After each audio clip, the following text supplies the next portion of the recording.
to all our attendees and viewers who are watching us live on Facebook and YouTube. A very warm welcome to the Authors Saga series.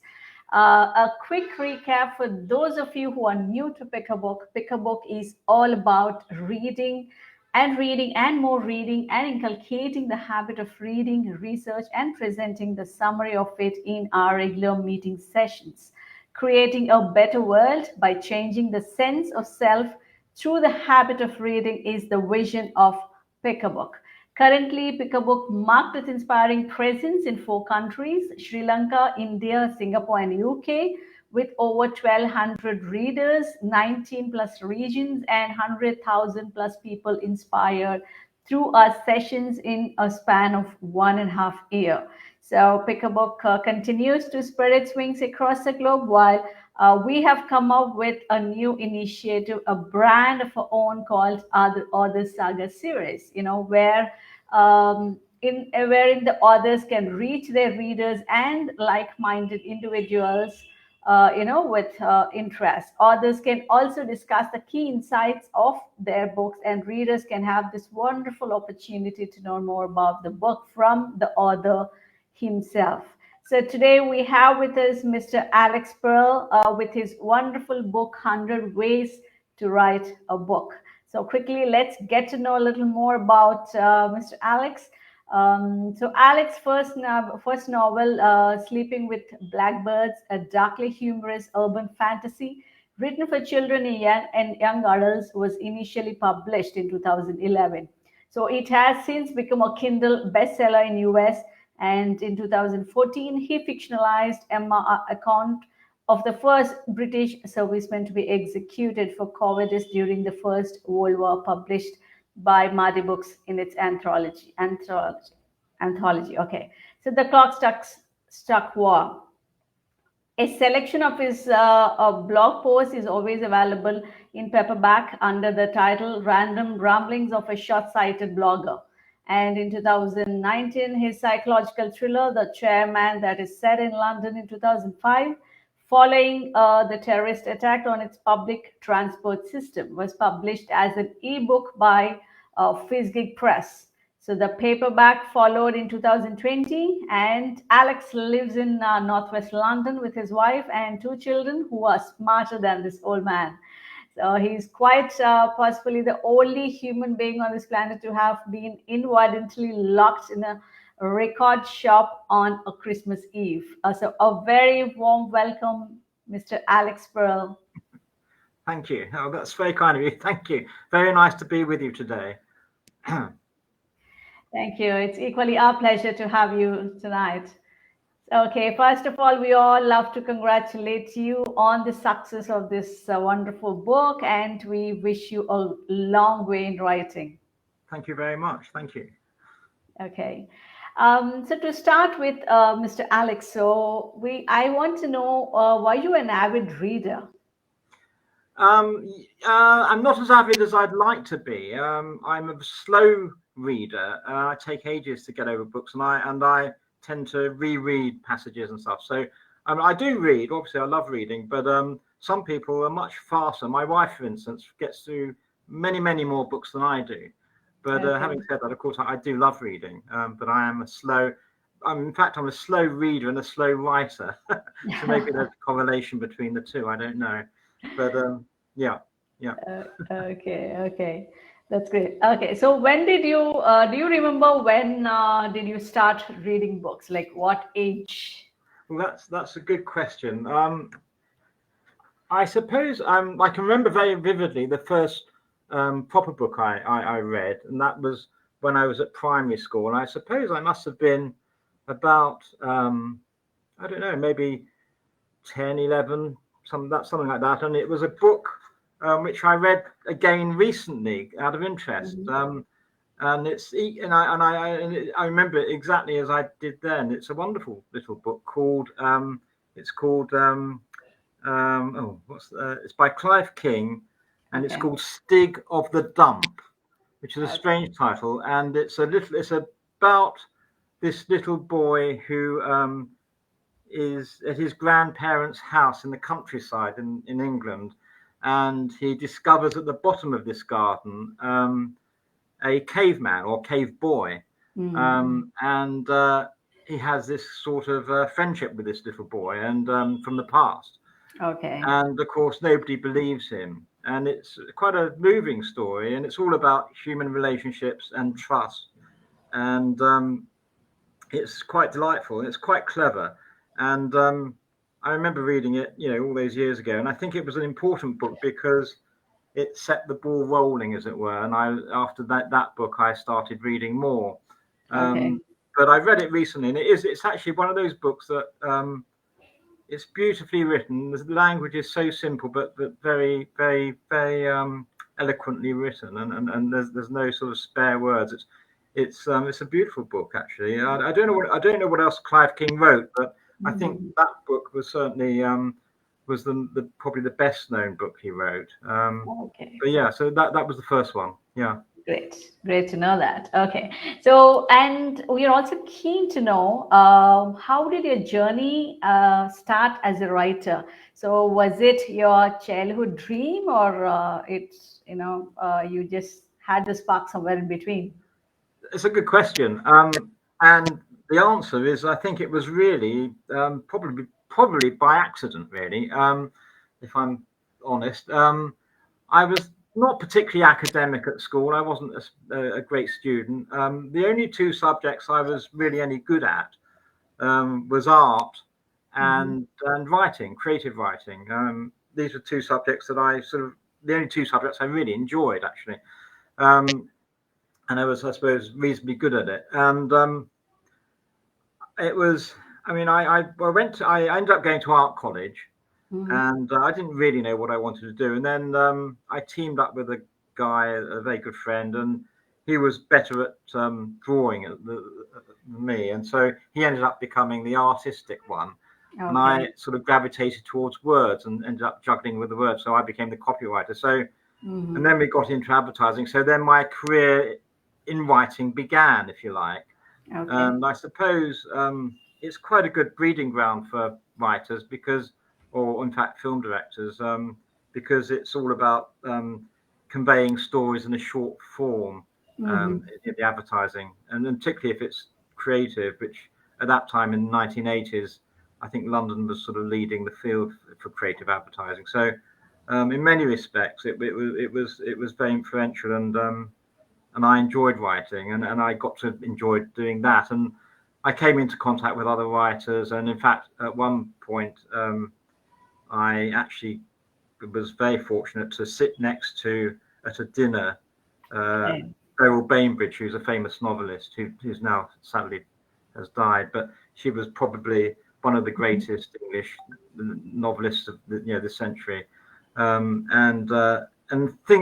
things like that kind of influence you, really. So I think it was always in the back of my head that maybe one day I might write something more serious than just advertising copy. So that's how it all started. It wasn't really planned. It just kind of happened, really. Yeah. Wonderful. Great to know that. Okay, so is there any specific reason behind choosing this title, 100 Ways to Write a Book? Or is it just because you have, chosen to interview 100 different people, 100 different authors? So that's another good question. Again, it sounds like there's a bit of a pattern happening here, because that wasn't really planned either. To be perfectly honest, it was something I during lockdown when COVID was raging. I just thought I'd teach myself to build my own website, because I didn't really have a proper website, and then I thought, well, it seems to be that there are quite a lot of authors giving interviews for websites. So I thought I'd put out some sort of social media posts saying, if you're interested in doing an interview with me, I'd happily do that, and we'd put it on the website. And then I was absolutely inundated. I can't tell you how many responses. I was actually quite shocked. I had hundreds of them, and so anyway, so within a very short space of time, I had over 100 interviews on this website. So my brother-in-law, who used to be in publishing, and my own brother, in fact, said, well, why don't you publish this as a book? Because there aren't any books really that have so many authors giving their own opinions about how they write, their backgrounds and their working methods and so on. So I thought, yeah, it's a good idea. So I published it, and what I hadn't quite realised was how many pages it was going to be, because when you've got over 100 author interviews, and some of which are very long, you suddenly fill up a whole book. It's actually 684 pages, so it's quite a long book. Oh, but in fact, I'm going to have to publish it in 3 volumes as well, because it's become a little bit too pricey for some people. Yeah. But the that's how it kind of evolved, and then I wanted to also give the proceeds to the charity Penn International, which is a very really good organisation, which speaks up for authors in regimes that stifle their voices. So it's a very worthwhile charity. So, and I've spoken to them. They're very happy. They're going to support the initiative, which is great. And so that's all happening now. And so that it's kind of taken on a life of its own, really, which is great. Wonderful. So so because as we are talking about interviewing 100 authors, so why did you start this project in first place? I mean, I think this was started as a project on the whole, if I'm not wrong, right? Yeah. So why is that?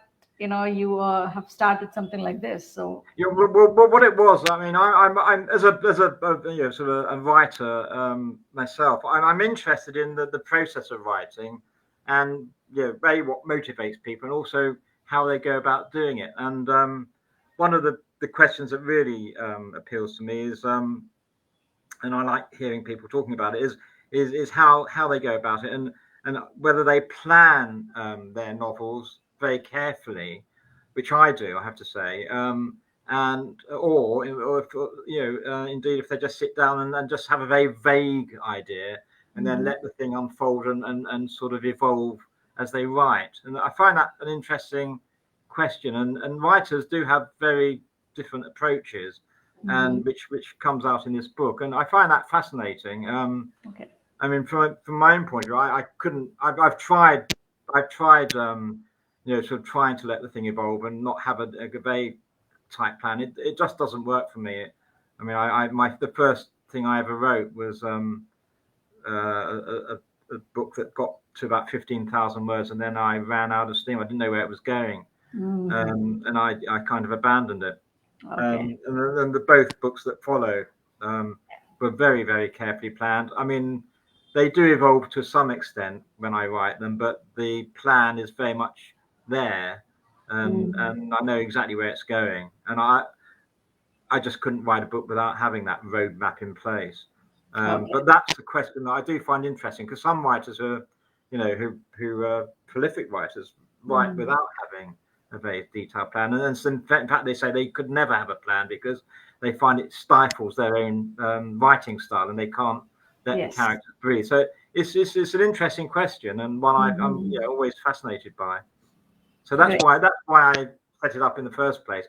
I'm also interested in the backgrounds of writers as well, because I think that's also quite interesting, just as an interesting point. And I'm yet to meet a writer that doesn't like talking about their work. So I suppose I shouldn't be surprised that I had such a big response. But that's how it came about, really. Yeah, it was my own inquisitivity. Yeah.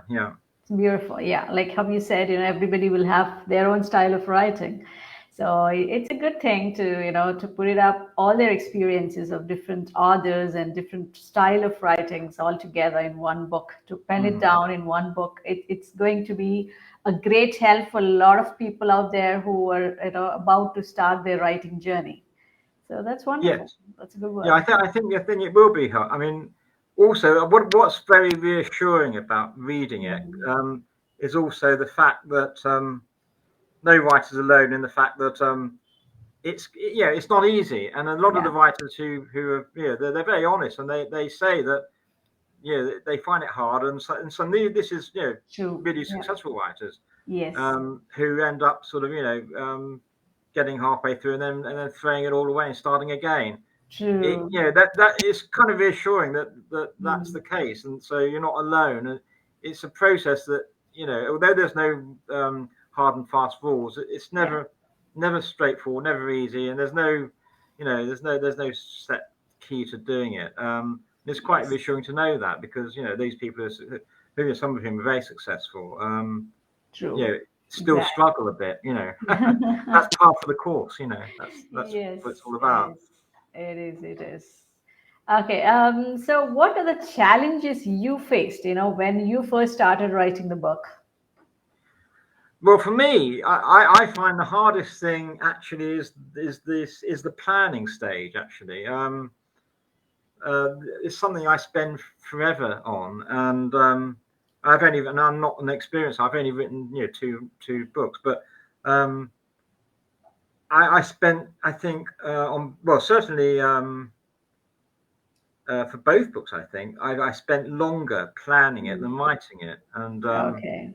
and the first book's not a particularly long book. It's only about 120 pages, but although there wasn't any research involved, it took me a long time to get a storyline that I was happy with. Because for me, I suppose I'm Mm. quite old-fashioned. I like a book to have a beginning, middle, and an end, and the ending is for me really important. Yeah. And It's always got to be a surprise, and if it isn't, it Mm. doesn't really work for me. And that's really, I find that really hard, actually. I have to say, I find that far harder than writing. And with my second book, Okay. I had probably spent a great deal longer planning it, because I Okay. had to do a lot of research. But that was the chairman. But yeah, Okay. the planning is by far the most difficult part for me, Mm. challenging, True. and I struggle with that. I freely admit that. That's Awesome.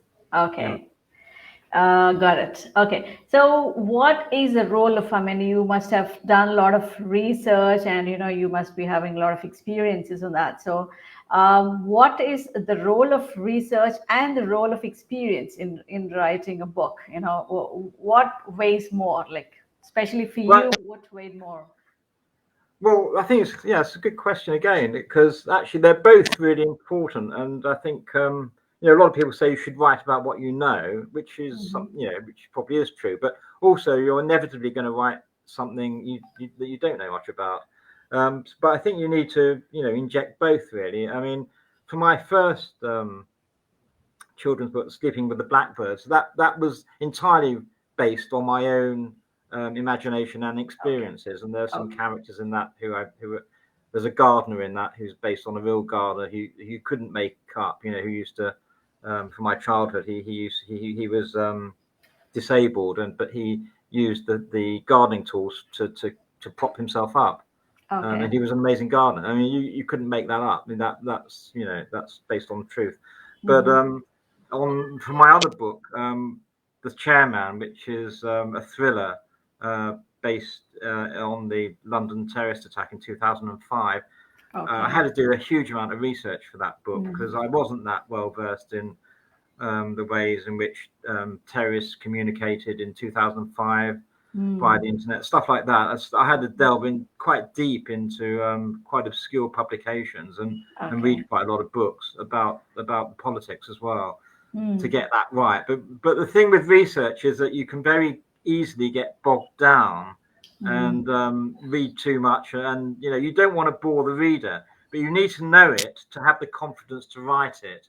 Yes. It may end up just being small little Mm. sentences that pay lip service to some fact that you've discovered, but you can't dwell on it, because obviously it's going to get in the way. Any writer will tell you need to know that stuff before you can really write anything. Yeah. And I think it's inevitable. I mean, the danger of research, of course, is that you can end up going down rabbit holes and read and read and read, and never end up Mm. writing a word. But so that's, you've got to be wary about that. But it's important, I think, and all writers will tell you that, particularly those, I suppose, who write anything in the realms of historical fiction, or sort of thrillers based on political situations and stuff. You've got to know your facts, otherwise Okay. it's just not going to ring true. So I Okay. think that they're both, experience and research are obviously both important, and they don't have to live side by side. As I said, my first book was based entirely on my own experience and imagination. But Mm. both are key elements, absolutely. Yeah. Yeah. Wonderful. Yes. So, and okay, on a light note, from you being an author, what is your favorite genre? Oh, yes. Well, that's interesting. I don't, to be honest, I don't really have one. I like to read, sort of most genres really. Although having said that, I don't. There are genres I don't really read much. I don't read a huge amount of romance, for instance. But I suppose I like, sort of literary fiction and sort of, I do like thrillers and Hmm. historical fiction. I suppose I probably veer towards that probably more. Okay. Okay. Yeah.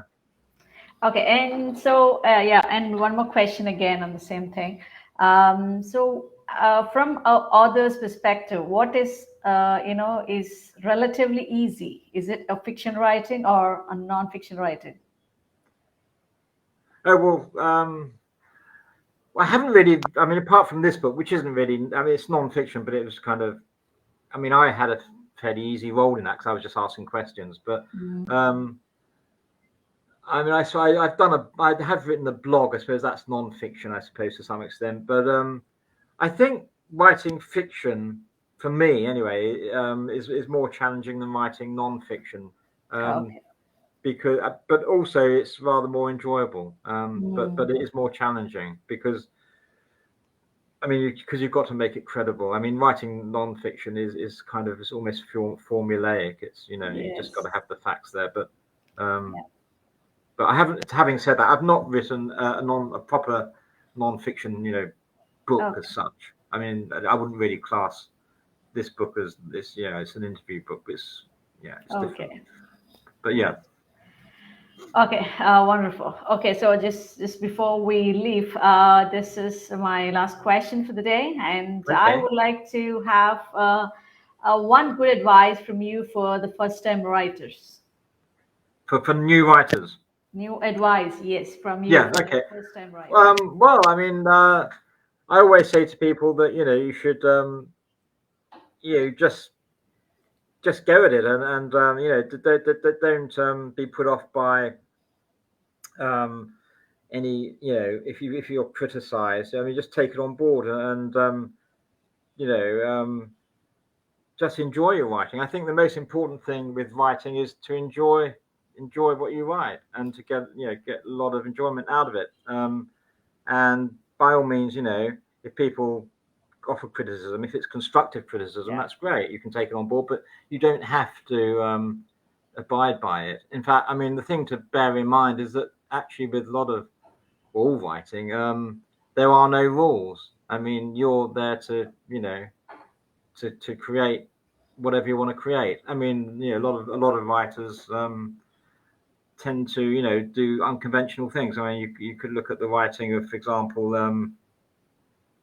Kurt Vonnegut, the great American author who broke all the rules. I mean, everyone thought he was mad, but he ended up writing some classics.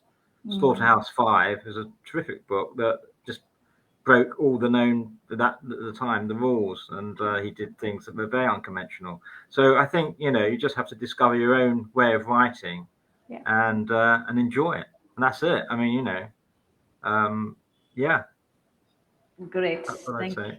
Wonderful, wonderful. Thank you for that advice. And so, ladies and gentlemen, you just just enjoy what you write. So that takes you where you want to be. So, yeah. Hmm. Okay, and yes, that's it for today from me Okay. and yeah, Alex. And thank you so much. And I think where do we source these books? Like, are they available on Amazon? Yeah, well, all my books are available on Amazon. In fact, what I say is that if your listeners haven't, if they read on ebook, I'd Hmm. tell them both my previous books are available free to download as an ebook. I've kept Okay. them free deliberately because I just want people to read them. So, Sleeping with the Blackbirds and The Chairman are both available as free as ebooks. They're Okay. also available as in hardback and paperback. But if you're into ebooks, well, Mhm. download them free while you can. The other book, 100 Ways to Write a Book, that is now available as an ebook. It's a lot cheaper. Okay. very much cheaper. It's about, in the English one, it's about £1.49, Okay. as opposed to I think it's about £12, £13, which is, because it's such a big book. But Okay. that is available as an ebook, and it's all available from Amazon. Yeah, they're all available from Amazon. Great. Thank you so much. Thank you so much, Alex, for Cool. My sharing. pleasure. Thank you, and it's very nice to speak to you today. Yeah, thank you. Thank you. Thank you, and for sharing, for giving us your time, and sharing all your experiences and knowledge with a lovely audience here tonight. And Not at yes, all. thank you so much, and ladies and Thank you. gentlemen. Thank you very much for having me on. It's been a delight. Thank you. Thank you. Okay. Have a good day. Have a good day. So, Thank ladies you. and gentlemen, that's it from us today. And I'm sure you all must have enjoyed the session as much as I enjoyed. We enjoyed having the conversation. Thank you, everybody in the room and for watching us live. And see you all again next week with another great book and another great author. Take care and see you all. Bye-bye. Thank you. Bye-bye. Bye. Bye.